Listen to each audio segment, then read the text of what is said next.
Good afternoon student, आदर्श की online क्लासों में आप सभी का पुनः हार्दिक अभिनंदन। देखो, कल हमारा पाठ चल रहा था संघनन का, और संघनन के बारे में हमने काफी सारी बातें कर ली थी। आज जो संघनन की बची हुई जो बातें थी, कल हमने पाले की बात हमने कर ली थी, फोर्स की बात कर ली थी, संघनन की डेफिनेशन के बारे में हमने डिस्कस से अध्ययन कर लिया। संघनन क्या होता है, पहले ये चीज दोबारा एक बार समझ लीजिए। संघनन, फिर आप इसके आगे से चलते हैं। संघनन क्या था बच्चों? क्या था संघनन? संघनन था कि भी जल की जो गैसीय अवस्था है, जल की जो गैसीय अवस्था है, उसको तरल व ठोस के अंदर बदलने की क्रिया को हम क्या बोलते हैं? संघनन बोलते हैं। क्या बोलते हैं? संघनन। गैसीय अवस्था को तरल व ठोस के अंदर बदलने की क्रिया को हम क्या बोलते हैं? संघनन कहते हैं। दो चीजों की अपनी बात हो गई थी, ठोस की हो गई थी, पाला की हो गई थी। आज नंबर 3 हेडिंग डाली थी इसी में। नंबर 3 लिखिए कोहरा। नंबर 3 लिखिए कोहरा। आप लोग वैसे इनके नामों से जरूर परिचित हैं, लेकिन डेफिनेशन अगर आपको आज पूछ लेंगे भी कोहरा क्या होता है, डेफिनेशन के तौर पर बताइए, तो आपको कहीं ना कहीं प्रॉब्लम फेस करनी पड़ सकती है। तो इन चीजों को आपको करने के बाद ये प्रॉब्लम फेस नहीं करनी होगी। तो लिखिए कोहरा, इसकी उत्पत्ति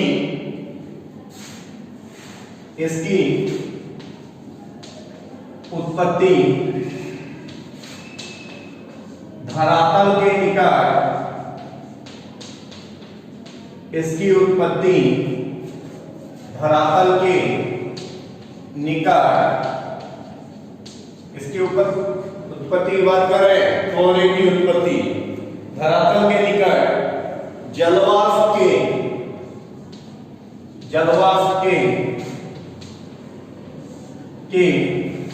संघनन होने से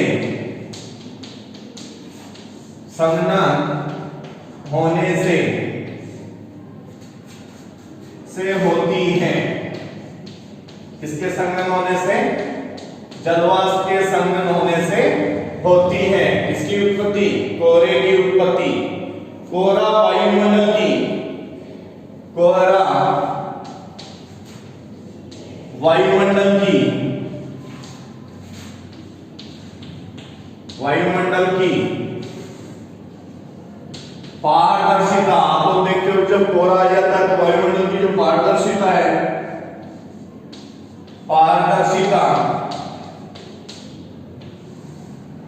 कोहरा वायुमंडल की पारदर्शिता कम कर देता है,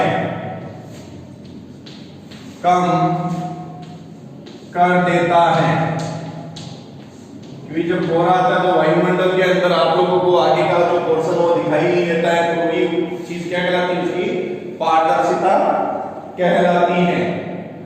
आगे धरातल या वायुमंडल की दृश्यता, धरातल व वायुमंडल की, धरातल व वायुमंडल की दृश्यता, धरातल व वायुमंडल की दृश्यता जब 1 किलोमीटर से कम हो जाती है, जब 1 किलोमीटर से कम हो जाती है दृश्यता, जब 1 किलोमीटर से कम हो जाती है, तो संघनित जलवाष्प के इस रूप को, तो संघनित जलवाष्प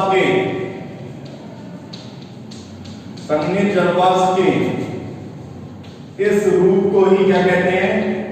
कोहरा कहते हैं। इस रूप को ही कोहरा कहते हैं। इस रूप को ही क्या कहते हैं? कोहरा कहते हैं। दोबारा इस चीज को समझ लेना बच्चों। कोहरे को, कोहरा क्या होता है कि भाई इसकी जो उत्पत्ति है वो धरातल के निकट जलवाष्प के संघनन होने से होती है। धरातल के निकट जब जलवाष्प उसका संघनन हो जाता है उसके द्वारा एक कोहरे की क्या होती है, उत्पत्ति होती है। कोहरा वायुमंडल की पारदर्शिता कम कर देता है। जब आप देखते हो कि जो सर्दी आने वाली है कोहरा भी आएगा तो कोहरा आप लोग काफी डिस्टेंस तक आपको दिखाई देता है, नहीं देता तो उसकी पारदर्शिता क्या कर देती है, कम कर देती है। धरातल व वायुमंडल की दृश्यता जब 1 किलोमीटर से कम हो जाती है, क्योंकि 1 किलोमीटर तक आपको कोई भी चीज दिखाई नहीं देती है, तो संघनित जलवाष्प के इस रूप को हम क्या बोलते हैं, संघनित जलवाष्प के इस रूप को हम क्या बोलते हैं बच्चों, कोहरा बोलते हैं। तो ये चीज जल्दी से नोट कीजिए इसको, कोहरा क्या होता है, कोहरे की डेफिनेशन। तो इस चीज को जल्दी से आप लोग नोट कर लीजिए ताकि आपको किसी प्रकार की कोई प्रॉब्लम न हो। क्लियर, नोट कर लीजिए बच्चों, कोहरा क्या होता है कि इसकी उत्पत्ति धरातल के निकट होती है, जलवाष्प के संघनन होने से होती है। कोहरा वायुमंडल की जो पारदर्शिता उसको कम कर देता है। धरातल व वायुमंडल की जो दृश्यता जब 1 किलोमीटर से कम हो जाती है तो इस संघनित जलवाष्प को, इस रूप को क्या बोलते हैं, कोहरा बोलते हैं। जल्दी से नोट कीजिए।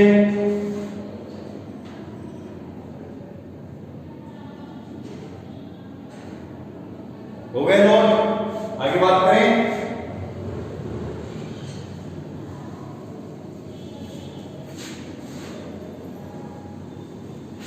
ये तो बात हुई कोहरे की डेफिनेशन की।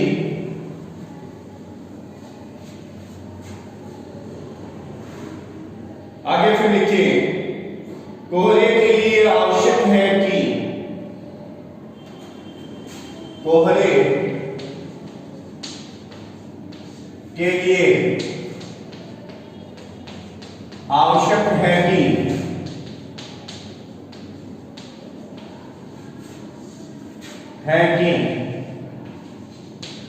तापमान का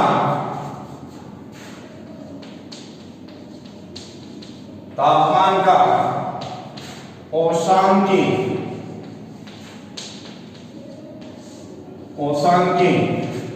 नीचे आना। औशांक समझते हो कि वह पॉइंट जहां पर बर्फ जम जाती है उस पॉइंट को क्या बोलते हैं, औशांक बोलते हैं।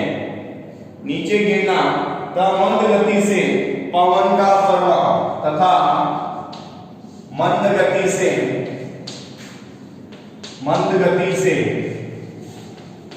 पवन का प्रवाह है, मंद गति से पवन का प्रवाह है।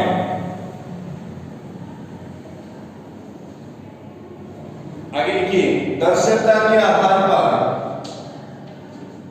दृश्यता के आधार पर कोहरा निम्न प्रकार का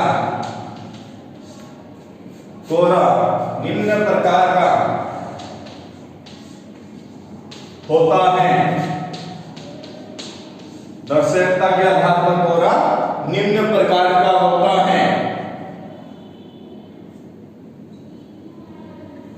हल्का, साधारण,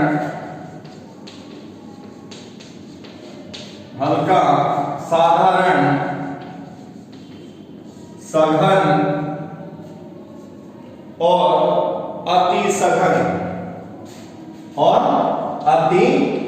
सघन। देखो कोहरे की भी कौन सा हल्का कोहरा होता है, साधारण कोहरा होता है, सघन कोहरा होता है और अति सघन कोहरा होता है। तो नोट कीजिए इसको।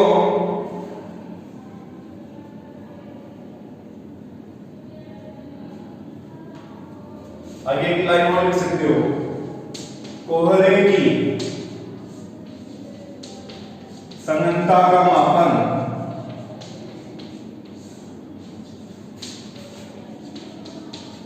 कोहरे की सघनता का मापन ट्रांसमिसोमीटर ट्रांसमिसोमीटर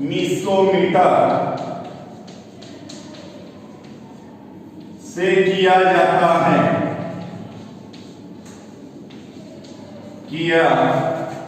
जाता है, ट्रांसमिसोमीटर से किया जाता है।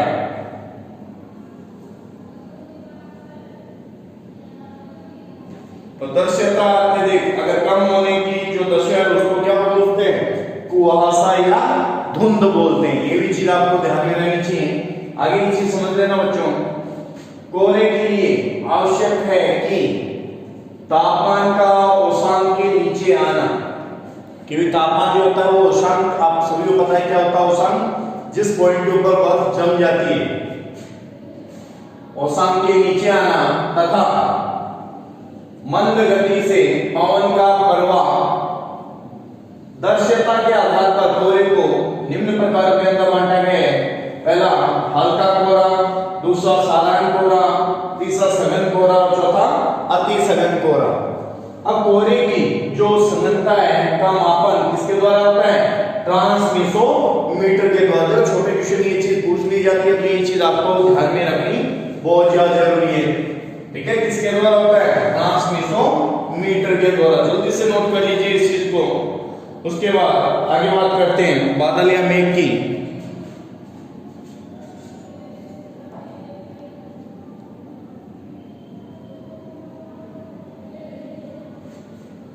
जल्दी से नोट कीजिए, किसके द्वारा होता है? ट्रांसमिसोमीटर के द्वारा होता है। तो जल्दी से नोट हो जाना चाहिए ये चीज। दो चीज की कल बात हो गई थी, ओस की बात हो गई थी और पाले की बात कल अपनी हो चुकी थी।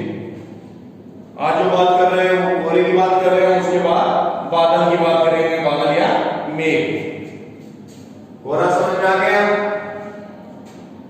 जल्दी से नोट कर लीजिए।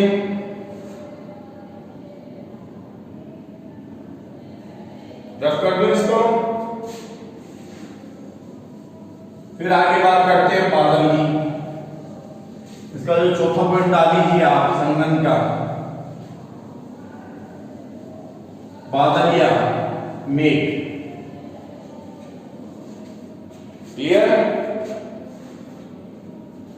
डालिए चौथा, बादल या मेघ। बादल या मेघ। देखिए, वायुमंडल में काफी ऊंचाई पर, वायुमंडल में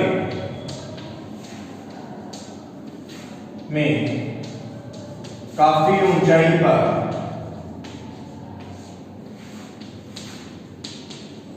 वायुमंडल में काफी ऊंचाई पर खुली स्वच्छंद हवा में, खुली स्वच्छंद हवा में, खुली स्वच्छंद हवा में, ऊंचाई पर खुली स्वच्छंद हवा में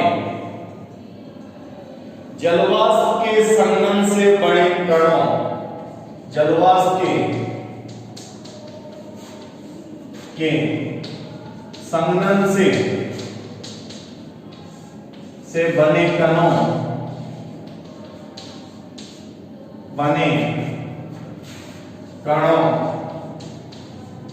संघनन से बने कणों या हिमकणों की विशाल राशि को, या हिमकणों की विशाल राशि को, विशाल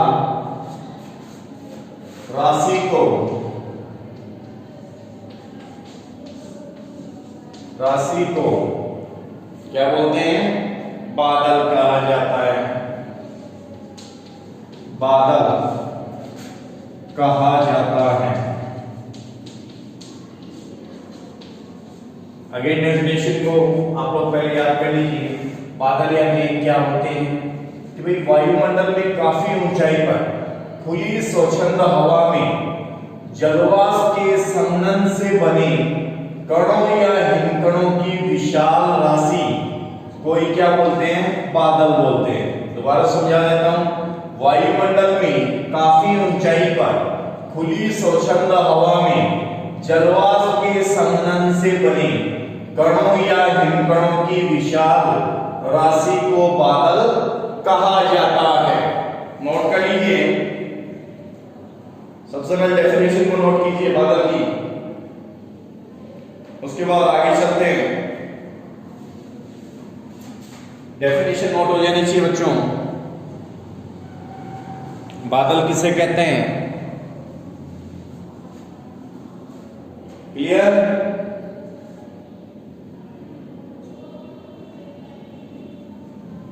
देखिए आगे, बादल अधिकतर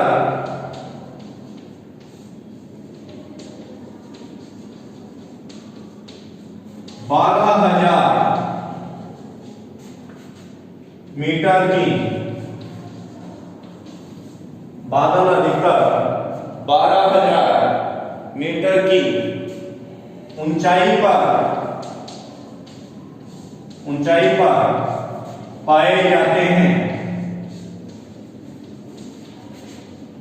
12,000 मीटर की ऊंचाई पर पाए जाते हैं।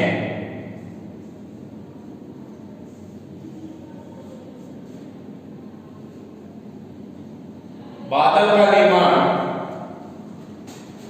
बादल का निर्माण पृथ्वी की सतह से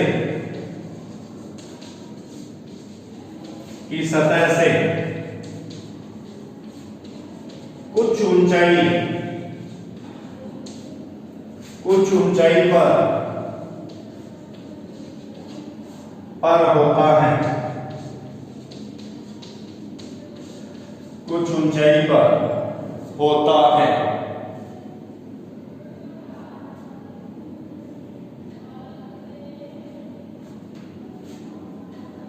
इसलिए ये अलग आकार के होते हैं। अलग आकार के होते हैं। ये कुछ ऊंचाई पर ही पाए जाते हैं, इसलिए इसका जो आकार है वो अलग अलग होता है। क्लियर?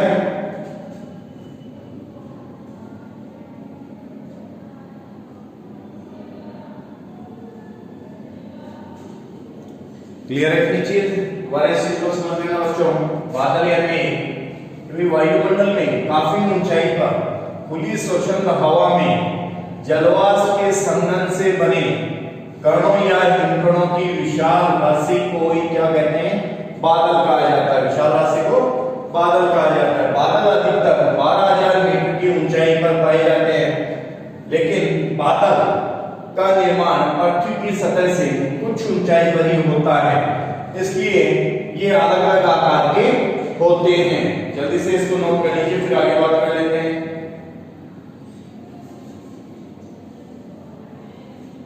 हो गए नोट?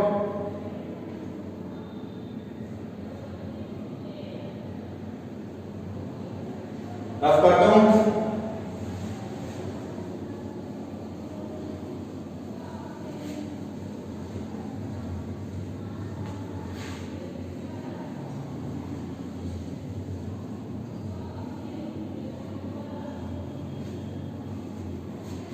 चलो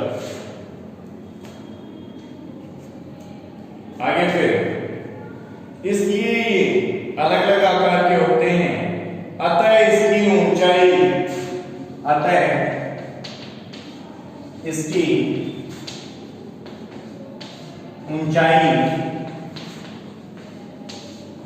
घनत्व, अतः इसकी ऊंचाई घनत्व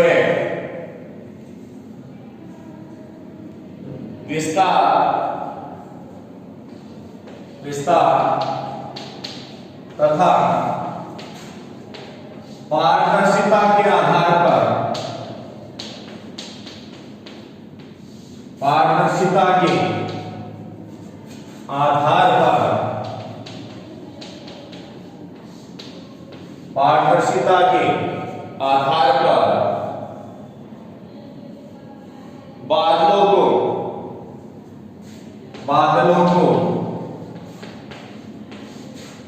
निम्न रूपों में बादलों को निम्न रूपों में बांटा जाता है। निम्न रूपों में बांटा जाता है। कौन से रूप हैं? पहला लिखिए पक्षाव में,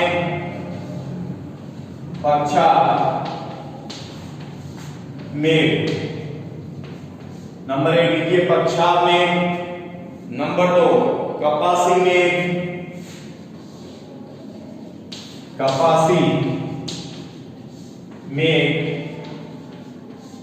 नंबर 1 पक्षाव में, नंबर 2 कपासी में, नंबर 3 स्त्री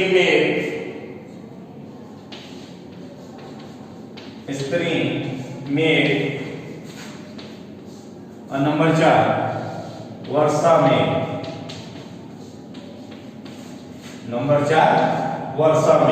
तो 4 पार्ट में डिवाइड है। पहला पक्षाव में, दूसरा कपासी में, तीसरा स्त्री में और चौथा वर्षा में। इन 4 पार्टों के अंदर डिवाइड किया गया है। इन चारों पार्टों की हम बात कर लेते हैं। पहले इस चीज को नोट कर लीजिए कि भाई अलग अलग आकार के होते हैं। अतः इसकी जो ऊंचाई, घनत्व है, विस्तार तथा पारदर्शिता के आधार पर बादलों को निम्न रूपों में बांटा जाता है। पहला पक्षाव में, दूसरा कपासी में, तीसरा स्त्री में और चौथा वर्षा में। जल्दी से इस चीज को नोट कीजिए,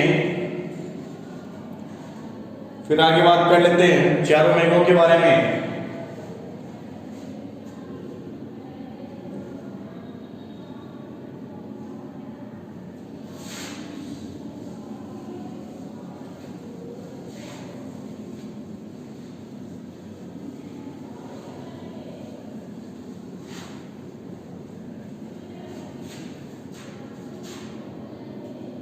पहला लिखिए पक्षाव में।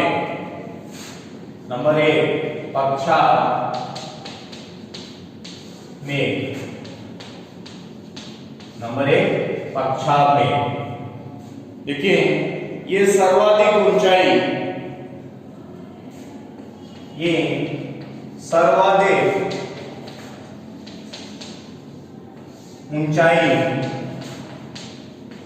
कितना? 8000 से 12000। ये सर्वाधिक ऊंचाई 8000 से 12000 मीटर पर पाए जाते हैं।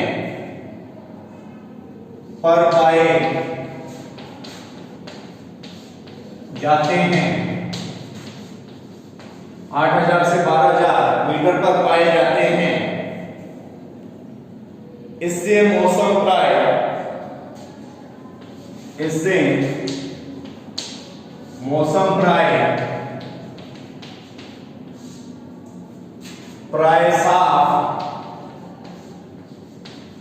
साफ व स्वच्छ रहता है।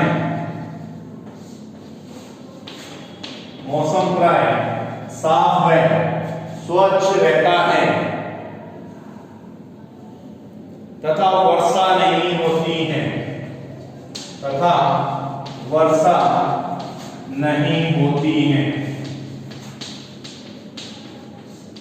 इससे वर्षा नहीं होती। ये चीज आपको ध्यान में रखनी जरूरी है।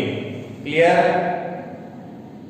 ये सफेद चादर की तरह संपूर्ण आकाश में, ये सफेद चादर की तरह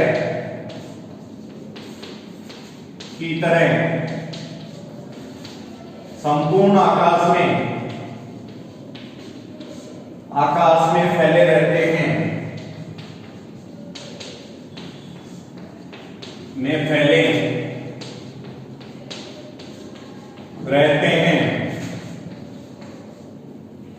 आकाश में फैले रहते हैं। इसके आगमन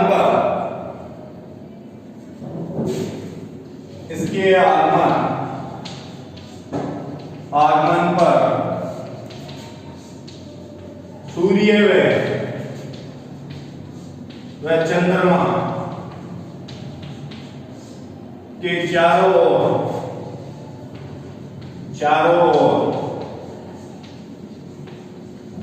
प्रभामंडल बन जाता है।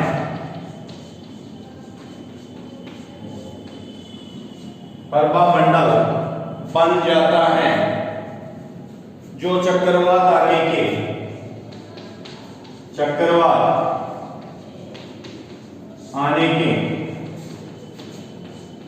सूचक हैं। जो चक्रवात आने के सूचक है। तो दोबारा इस चीज को समझ लीजिए ध्यान से पक्षाप में कि ये सर्वाधिक ऊंचाई यानी 8000 से 12000 मीटर पर पाए जाते हैं। इससे मौसम प्राय साफ व स्वच्छ रहता है तथा वर्षा नहीं होती है। ये सफेद चादर की तरह संपूर्ण आकाश के अंदर फैले रहते हैं और इसकी जो आगमन जब भी आते हैं तो सूर्य और चंद्रमा है उसके चारों तरफ क्या बन जाती है, प्रभामंडल बन जाता है। आप सफेद चादर से देखते हो उस टाइम और ये सारे किसके सूचक होते हैं, चक्रवात आने के सूचक होते हैं। तो जल्दी से इस चीज को नोट कर लीजिए बच्चों, जल्दी से नोट हो जाना चाहिए ये चीज। पक्षाप में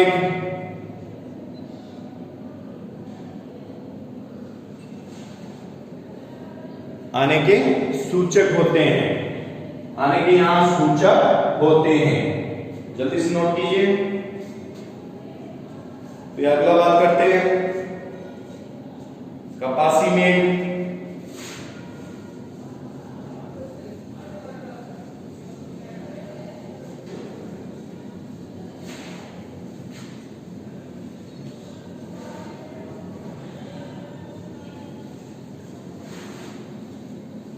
नंबर 2 लिखिए कपासी में, कपासी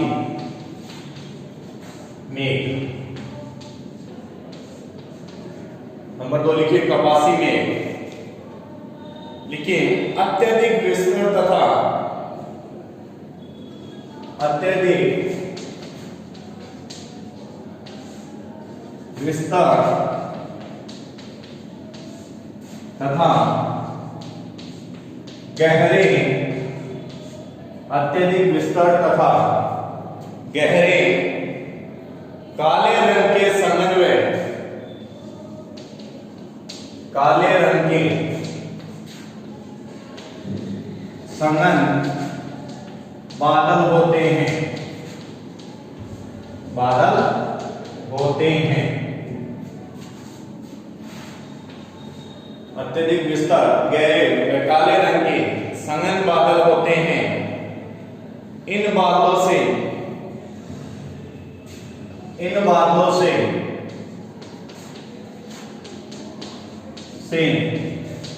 वर्षा, कड़ी झंझा, इन बादलों से वर्षा, कड़ी झंझा आदि आते हैं। ओला आदि आते हैं।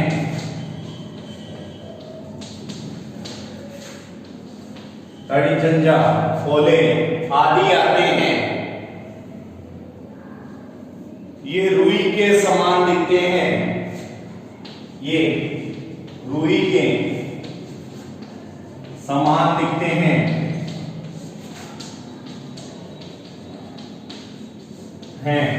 तथा ये 4000 से 7000 मीटर की ऊंचाई पर पाए जाते हैं, पाए जाते हैं।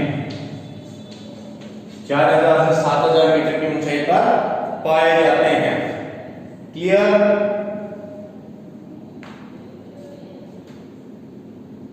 इनकी जो आकृति होती है गोभी के फूल देखे होंगे आप लोगों ने, वैसी होती है। कैसी होती है? गोभी के फूल जैसी आकृति के होते हैं। कपासी में कि भाई अत्यधिक विस्तार तथा गहरे काले रंग के संघन बादल होते हैं। इन बादलों से वर्षा, कड़ी झंझा, ओला आदि होते हैं। ये इनका जो आकार वो रुई के समान दिखता है तथा इसकी जो ऊंचाई वो 4000 से लेकर 60,000 मीटर की ऊंचाई पर ये पाए जाते हैं और ये गोभी के फूल के जैसे आपको दिखाई देते हैं। नोट कर लीजिए जल्दी से। उसके बाद दो बातों की और बात कर लेते हैं और फिर वीडियो को विराम देते हैं। हो गया। नंबर 3 लिखिए स्त्री में।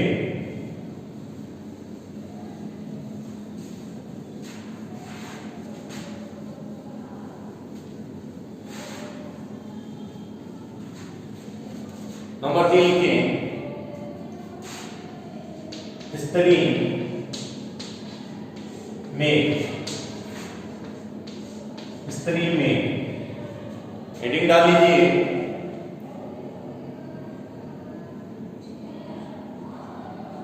देखिए ये बादल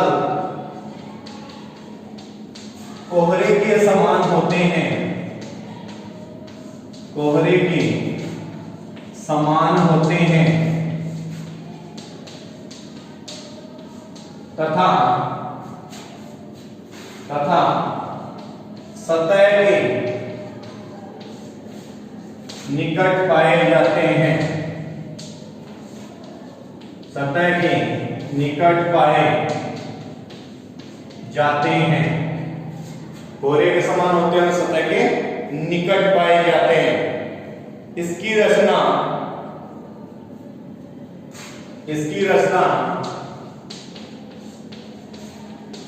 कई समान परतों से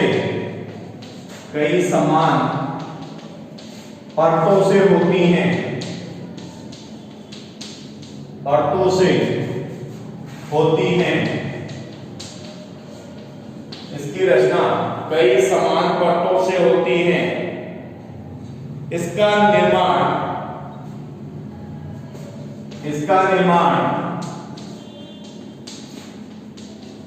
दो विपरीत स्वभाव वाली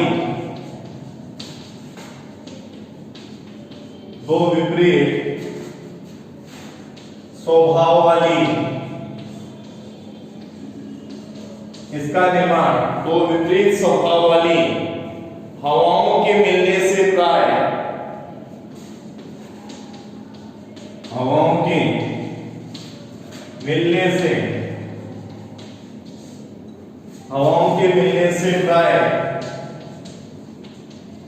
शीतोष्ण कटिबंधीय हवाओं से मिलने से प्राय शीतोष्ण कटिबंध में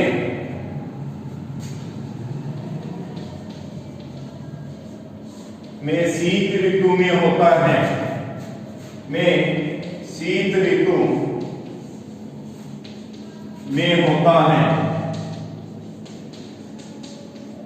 शीत ऋतु में होता है। जल्दी से नोट कीजिए बच्चों। तीसरा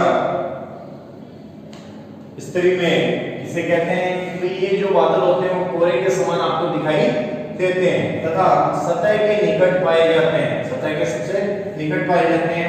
इसकी जो रचना है वो कई समान परतों से होती है और इसका जो निर्माण है दो विपरीत स्वभाव वाली हवाओं के मिलने से प्राय शीतोष्ण कटिबंध में शीत ऋतु के अंदर होता है। जल्दी से नोट कर लीजिए। फिर लास्ट वर्षा मेघ की हम बात कर लेते हैं, फिर वीडियो को विराम देते हैं। तो जल्दी से नोट कर लीजिए बच्चों। हो गया नोट। लास्ट बात कर लेते हैं वर्षा मेघ की और उसके साथ जो संगणन का टॉपिक है इसको हम विराम दे देते हैं।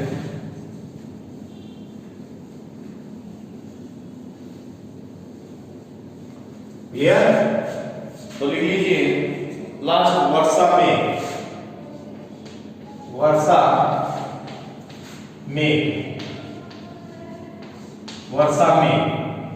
हेडिंग डाल लीजिए। लिखिए ये बादल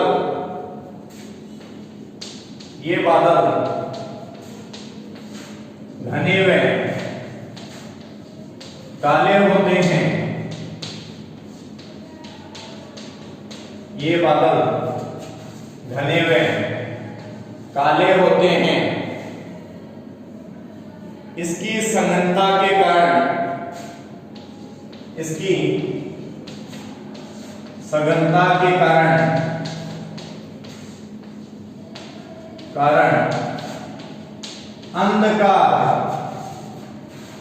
अंधकार छा जाता है।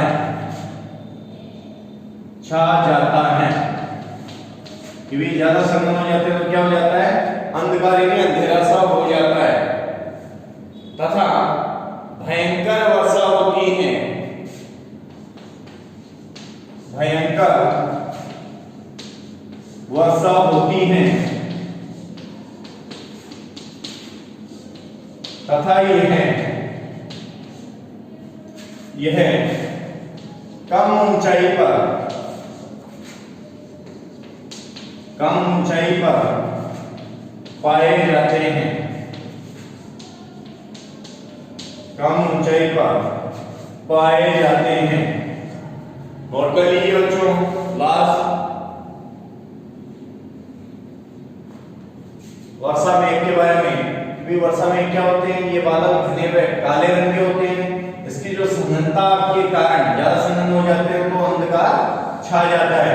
तथा भयंकर वर्षा होती है और यह कम ऊंचाई के ऊपर पाए जाते हैं। तो इसी के साथ हम इस वीडियो को विराम देते हैं। अपना जो संगणन का टॉपिक है वो पूर्णतः कंप्लीट है। आप लोग प्रॉपर ढंग से नोट्स बनाइए और कोई भी डाउट हो तो आप कमेंट बॉक्स में या मुझे पर्सनल तौर पे आप पूछ सकते हो। इसी के साथ धन्यवाद। मैं मोहित वर्मा आप सभी से इजाजत चाहता हूँ। दोबारा मिलते हैं नए वीडियो के साथ में, लेकिन चैनल को लाइक शेयर सब्सक्राइब आप जरूर कर लीजिए। इसी के साथ धन्यवाद।